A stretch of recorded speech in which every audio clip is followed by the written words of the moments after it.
Most of the perennials sitting in American garden centers right now will be dead in your containers by August. Not because you did anything wrong, because nobody told you which ones actually survive heat, drought, and total neglect. And which ones were never going to make it past July, no matter how much you watered them. These 17 perennials come back every single year. Handle 100-degree afternoons. Handle weeks without water. Handle complete neglect from May through October. And the one at number 13 actually looks completely dead in July and explodes back harder in August. Let's get into it. Before plant number 1, drop in the comments right now what US state you're gardening in, because your USDA zone completely changes which of these 17 plants will perform best for you. I'll be calling out specific zones throughout this entire video. Find yours and pay attention. Cluster A, the sun worshippers. These 5 plants don't just tolerate full afternoon sun, they demand it. Put them in shade and they sulk. Put them where the concrete reflects heat back into their leaves and they perform like you've been training them for years. Every one of them comes from a part of the world where rainfall is unreliable, summers are brutal, and the plants that survived are the ones that learned to thrive on almost nothing. When you understand that origin story, the care instructions stop being mysterious. You stop fighting the plant and start working with what it already knows how to do. Plant 1, yarrow, Achillea. Here is something most American gardeners never figure out about yarrow. The hungrier it gets, the harder it blooms. Plant yarrow in rich, fertilized soil and you get tall, floppy stems and weak flowers. Plant it in lean, gritty, almost insulting soil and you get dense, flat-topped clusters of color that hold for 8 straight weeks without fading. The plant evolved in poor mountain soil across Europe and Asia, and every fiber of its biology is calibrated for scarcity, not abundance. The variety to look for is moonshine. Sulfur yellow blooms, silver grey foliage, compact upright form that never flops in containers. Paprika delivers brick red flowers that fade to soft salmon as they age, giving you 2 color phases from a single plant during one bloom cycle. Coronation gold grows slightly taller with deep golden blooms that dry beautifully on the stem and provide architectural winter structure long after the first hard frost. Pollinators love yarrow, specifically because the flat flower heads give them a stable landing platform, which most modern hybrid flowers do not provide. Yarrow handles USDA zones 3 through 9, which covers nearly the entire continental United States. Water it deeply once at planting, then walk away. The plant prefers drought to attention. If you remember to water it more than twice a month after establishment, you are actively reducing its performance. That is not a typo. Watering this plant too often makes it look worse. Most gardeners cannot mentally accept that, which is exactly why most gardeners fail with yarrow and then blame the plant. Plant 2, lavender. Lavender evolved on rocky Mediterranean hillsides with almost no soil nutrition and near zero moisture retention. Moisture-retaining potting soil is lavender's primary killer, and most American gardeners use exactly the wrong soil mix without realizing they are signing the death warrant before the plant ever goes in the ground. The fix is simple. Mix your standard potting soil with 1/3 coarse perlite or horticultural grit before planting. Use containers with a minimum of 3 drainage holes and never place saucers underneath. That single change makes lavender nearly bulletproof in containers across most of the country. Hidcote is deep purple, compact, and the most cold-hardy English variety available, surviving down to zone 5. Phenomenal handles heat and humidity better than any other lavender and performs reliably across zones 6 through 9, which makes it the right choice for southern and Gulf Coast gardeners. Grosso has a higher essential oil concentration than any other variety and blooms continuously from June through August. Never fertilize lavender in containers, not once all season. Rich nutrients produce soft, weak growth with diminished fragrance. Place containers exactly where you sit outside on warm evenings, brush the foliage as you walk past, and you have a fragrant, mosquito-repelling personal space that costs you almost nothing. If this video is already useful to you, hit the like button before we go any further. It takes 1 second, costs you nothing, and tells YouTube to show this content to other gardeners across America who are quietly burning out at the garden center every spring on plants that will not survive the season. 1 tap. That is it. Plant 3. Sedum angelina. This is the plant that changes color depending on how badly you treat it. Treat it well, meaning regular water, regular feeding, attentive care, and you get a soft chartreuse green ground cover that looks fine but ordinary. Treat it badly, meaning drought, full sun, lean soil, total neglect, and the same plant transforms into glowing gold with copper-red tips that look almost metallic in the evening light. The color is not a feature you buy. It is a reward the plant gives you for neglecting it correctly. Every garden center label tells you to water and feed it. Every label is wrong. The labels are written by marketing teams, not by people who have actually grown these plants for 10 years and watched what they do under different conditions. Angelina spreads horizontally and spills over container edges in cascading mats that look engineered. Pair it with anything upright, and you have an instant designer arrangement without paying a designer. In zones 3 through 9, it acts as a hardy evergreen ground cover, holding color through winter in milder climates and returning quickly in spring in colder ones.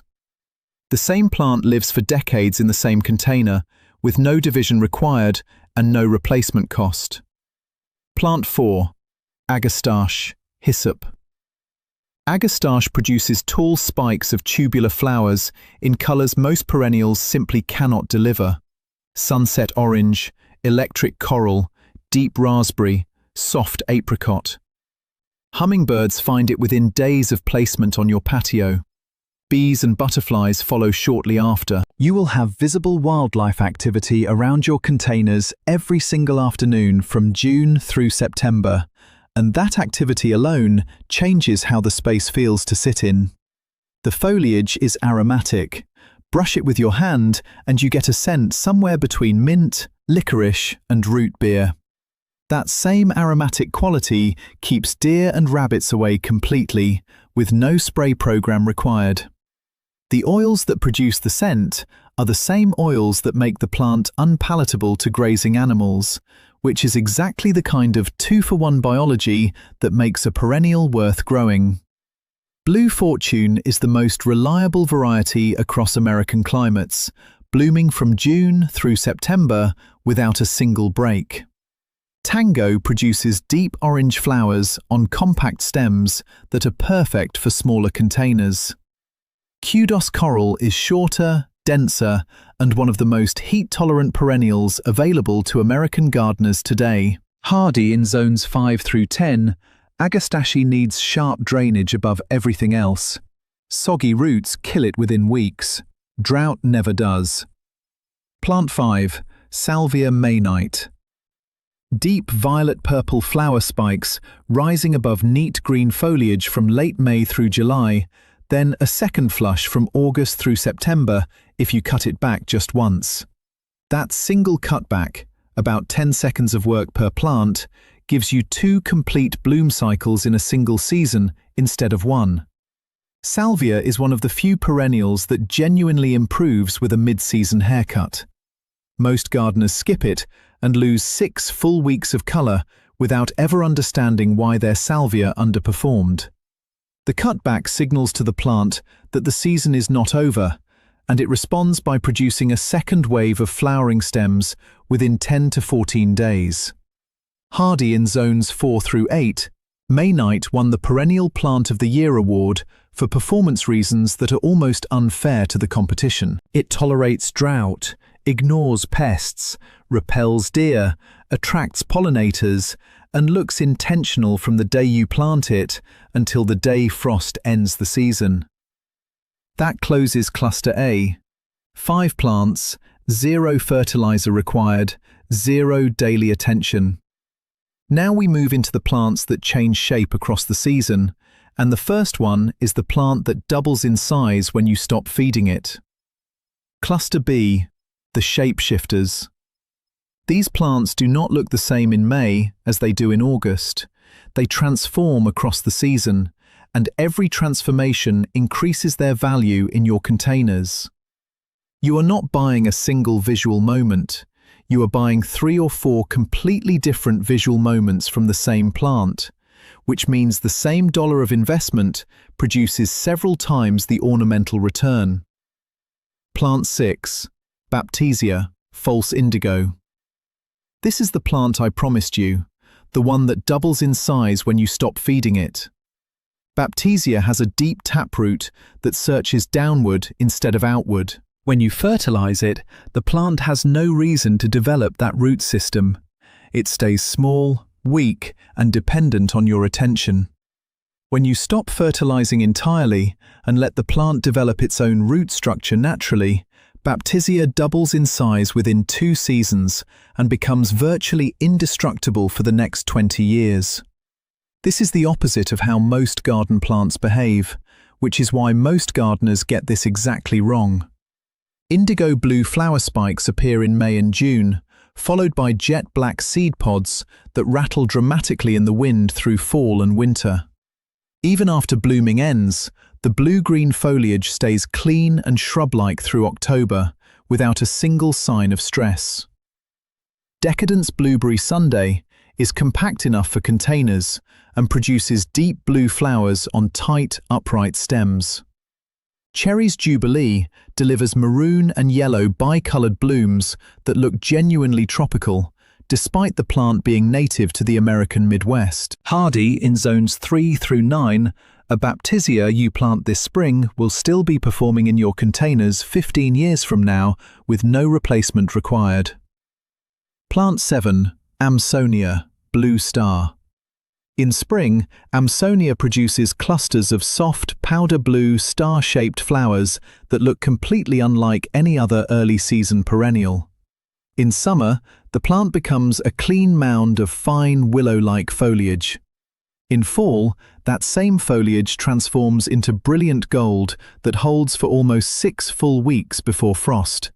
A color shift so dramatic it looks like a completely different plant occupying the same container. You are getting 3 completely separate visual displays from one container occupant. No other perennial on this list delivers that range of transformation across a single growing season, and almost no annual ever could. Blue Ice is the most compact variety, perfect for smaller pots and mixed arrangements. Stormcloud has dark stems with near black new growth that contrast dramatically with the powder blue flowers. Hardy in zones 4 through 9, Amsonia needs almost no intervention after establishment and improves visibly every single year. The fall gold color is brighter and more dramatic in containers exposed to cool nights than in any sheltered ground planting. Plant 8, Sea Holly, Eryngium. Sea holly looks like nothing else in American gardens.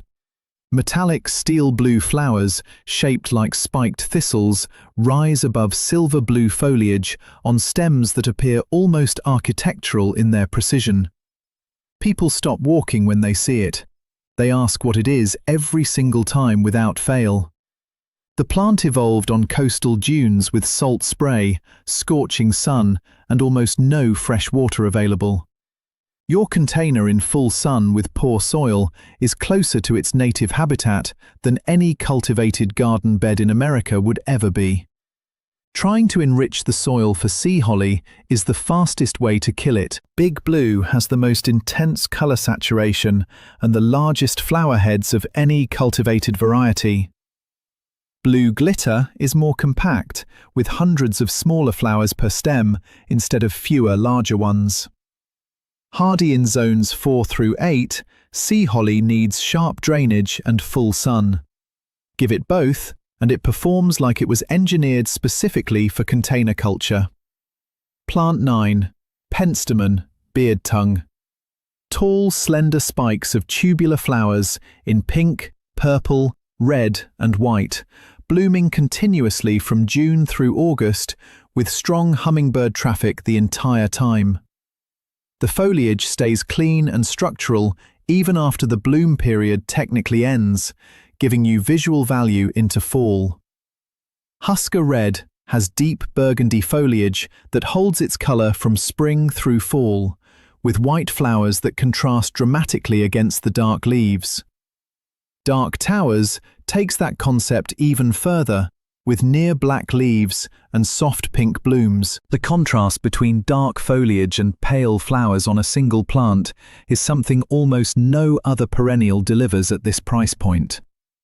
Hardy in zones 3 through 8, Penstemon needs full sun and sharp drainage. Overwatering kills it faster than any pest, freeze or disease ever could. If you are still watching and you have not subscribed yet, here is what is actually happening behind the scenes. YouTube only consistently shows my videos to people the algorithm recognizes as active subscribers. Everyone else gets these videos randomly, or not at all. I release this kind of practical, zone-specific, experience-based gardening content every single week. The kind that saves you money before you walk into the garden center, not after you have already failed. Hit subscribe. It is free and it always will be. That closes Cluster B. 4 plants that change across the season, every one of them more interesting in August than they were in May. Now we move into the quiet ones, and the one I promised that looks completely dead in July and explodes back in August. Cluster C, the quiet survivors.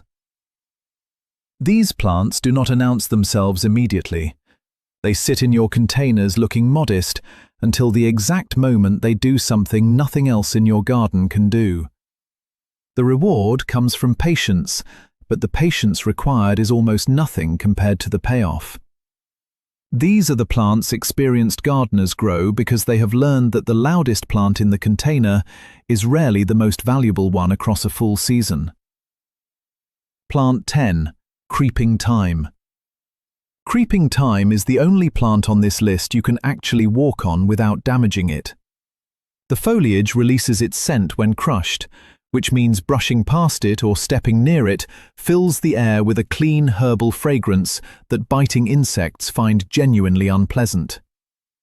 You are growing a natural mosquito deterrent that also looks ornamental and feeds bees simultaneously. It spreads horizontally across container surfaces, covering soil completely and acting as a living mulch that reduces evaporation underneath.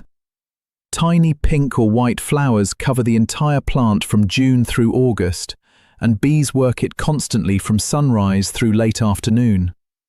The plant is also genuinely culinary. The same thyme you grow ornamentally can flavor a roast chicken without any modification to the growing process. Elfin stays under 2 inches tall and is perfect for the edges of mixed containers where you need a soft trailing element. Pink chintz produces masses of soft pink flowers and holds evergreen foliage through winter in zones 5 through 9. Drought tolerant once established, requires no fertilizer at all, and actually performs worse if you try to baby it with extra care. Plant 11. Lamb's Ear, Stachys. Lamb's ear originates from rocky, sun-baked hillsides in Turkey and Iran. The leaves are covered in dense silver-white hairs, and those hairs are not decorative. They are a survival system. They reflect intense sunlight to prevent the leaf from overheating. They trap a thin layer of dry air against the leaf surface to slow moisture loss. When you overwater lamb's ear, those hairs flatten against the leaf, trap moisture instead of air, and the plant rots from the outside in. When you underwater it, the hairs stay upright, stay silver, and the plant becomes more striking with every week of drought. Neglect is not a mistake with this plant, it is the correct growing technique. Big Ears produces leaves up to 6 inches long, the most dramatic variety for container display, and the one that generates the most reactions from visitors. Helen von Stein rarely produces flowers, which means all plant energy goes directly into producing the silver foliage. The best variety of pure visual impact is your priority. Hardy in zones 4 through 8, lamb's ear invites touch like no other plant on this list. People reach out and brush it without thinking. That tactile quality, combined with the silver color, makes it one of the most commented on plants in any container garden. And you achieve all of it by watering it less than anything else on your patio. Plant 12. Coreopsis zagreb. Coreopsis zagreb produces a cloud of small, bright yellow flowers above fine, thread-like foliage from June through September. One mature plant in a container delivers hundreds of simultaneous blooms at peak season. Not over the course of the season, at one time, every single day for months. It is one of the most drought-tolerant flowering perennials available to American gardeners anywhere on the market. After establishment, it survives weeks of zero water with no visible stress whatsoever. The fine foliage moves in the slightest breeze, giving the plant a soft, animated quality that solid-leafed perennials simply cannot match. That motion in a container garden does something subtle but powerful. It makes the entire space feel alive rather than decorated. Hardy in zones 4 through 9, Zagreb needs no deadheading, no staking, and no fertilizer. Cut it back by 1/3 in late July to trigger a second bloom flush that runs straight through the first hard frost. Plant 13, Liatris, Blazing Star. Here is the plant I promised. The one that looks completely dead in July and explodes back in August. Liatris emerges in spring, builds foliage steadily through June, and then appears to go completely dormant in mid-July. The leaves look tired and yellow. The plant looks finished for the season. Most gardeners pull it out at this exact moment, absolutely convinced they killed it. Some return it to the garden centre and demand a refund. They did not kill it. The plant is loading energy underground. In late July or early August, tall flower spikes shoot up between 2 and 4 feet, blooming dramatically from the top down in dense purple or white plumes that last 6 full weeks. Goldfinches feed on the seed heads through fall and into winter, giving you bird activity long after most containers have gone empty. Kobold is the most container-friendly variety, staying compact at 2 feet tall. Floriston White produces pure white spikes that glow at dusk in a way no other late summer perennial does. Hardy in zones 3 through 9, Liatris grows from a corm and stores its own water and energy reserves. You do not need to water it consistently. The plant brought its own supplies before you bought it. Plant 14, Veronica, Speedwell. Veronica produces upright spikes of tightly packed flowers in deep blue, purple, pink, or white from June through August. The spikes hold their form even after individual flowers fade, giving you structural value long after the bloom period technically ends. That structural persistence is what separates Veronica from softer flowered perennials that collapse visually the moment blooming stops. Royal Candles is the most container-friendly variety, blooming heavily and reblooming reliably after a midsummer cutback. Pink Damask delivers soft pink spikes on compact plants that suit smaller pots beautifully. Hardy in zones 3 through 8, Veronica tolerates drought, ignores pests, requires almost no intervention, and looks intentional from the moment you plant it. That closes Cluster C. Now think of one specific person in your life who keeps spending money at the garden centre every April and replacing the same dead plants every July without understanding why it keeps happening. Cluster D, the heatwave champions. These plants do not just tolerate heat, they use it. The hotter and drier the conditions, the better they perform. They are not surviving your summer, they are waiting for it. Every plant in this cluster comes from an ecosystem where heat is the default and rain is the exception, and their entire biology is optimized for the conditions American gardeners consider extreme. Plant 15. Gaillardia, blanket flower. Gaillardia blooms from June through the first hard frost.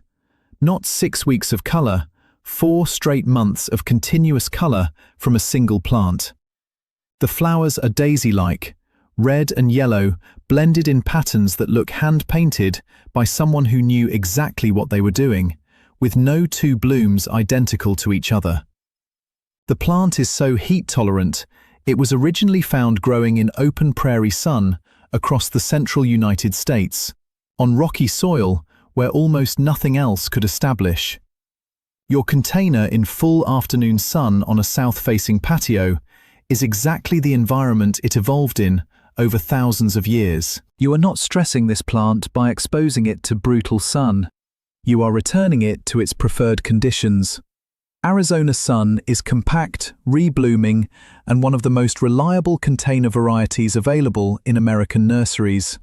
Mesa Yellow is pure golden yellow without the red center, won the All-America Selections Award, and holds up beautifully in zones 3 through 10. Deadheading is optional. The plant blooms whether you remove spent flowers or not. Plant 16. Sempervivum, house leek. Sempervivum stores water inside thick, succulent leaves, arranged in tight, geometric rosettes that look almost mathematically designed. The plant reflects intense sunlight, traps heat in its outer leaves, and protects its core through conditions that would destroy almost anything else in your container collection. The geometric perfection of the rosette is not decorative, it is engineering. Each leaf overlaps the next to channel rainwater toward the center, while reflecting excess heat away from the core. The mother plant produces smaller rosettes around its base continuously throughout the growing season. Each one is a complete independent plant. You separate them with your fingers and drop them into fresh containers, where they establish without any special treatment whatsoever. Your collection expands every year without you buying anything new. One starter plant becomes a permanent supply line. Cobweb produces fine white threads across each rosette that look like delicate spiderwebs woven by hand. Red Beauty transitions from green to deep burgundy as temperatures climb through summer. Pacific Blue Ice produces blue-grey rosettes that look almost artificial in their precision. Plant 17. Echinacea magnus. Here is the final plant, the one that genuinely gets prettier during a heat wave. Most flowering perennials shrink, fade, or shut down entirely in extreme heat. Echinacea does the exact opposite. The flowers hold their color longer, the petals stay firmer, and the dark cone centers darken further as temperatures climb past 90 degrees. A heat wave that destroys your annuals strengthens your coneflowers instead.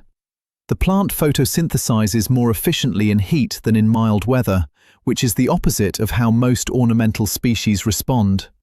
Magnus produces large purple-pink flowers with prominent orange-brown centers continuously from June through September. White Swan delivers pure white petals with the same dark center for contrast. Hot Papaya produces double orange-red flowers, one of the most dramatic modern varieties available anywhere in American horticulture. Hardy in zones 3 through 9, Echinacea is native to American prairies. It evolved in the exact conditions that destroy ornamental plants imported from other parts of the world. Goldfinches feed on the seed heads from October through February, turning your containers into a winter wildlife station that costs absolutely nothing to operate. That closes the 17 plants. But here is the truth most gardening content does not tell you. You can plant every single one of these perennials and still fail if you do not know the 4-step system that keeps them performing year after year. Stay with me for 2 more minutes. This is where the real difference happens between gardeners who succeed and gardeners who keep starting over every spring. The neglect method, the 4-step system. Every plant on this list responds to the same operating manual. Once you understand it, you will never lose a container perennial again. This is the difference between a container collection that costs you money every spring and one that compounds in value every year. The method is simple. The discipline to follow it is what most gardeners lack. Because every instinct, trained by garden center marketing, pushes in the opposite direction. Step 1. The right pot math. A perennial in a 10-inch container needs water every 1 to 2 days in summer. The same exact plant in a 16-inch container needs water every 3 to 4 days. The same exact plant in a 24-inch container needs water once or twice a week at most. The math is exact. The larger the container, the less you work for the same result. The minimum size for every plant on this list is 16 inches in diameter. Anything smaller defeats the entire purpose of low-maintenance perennial gardening. A 20-inch container is better. A 24-inch container essentially eliminates the daily watering question for the entire summer.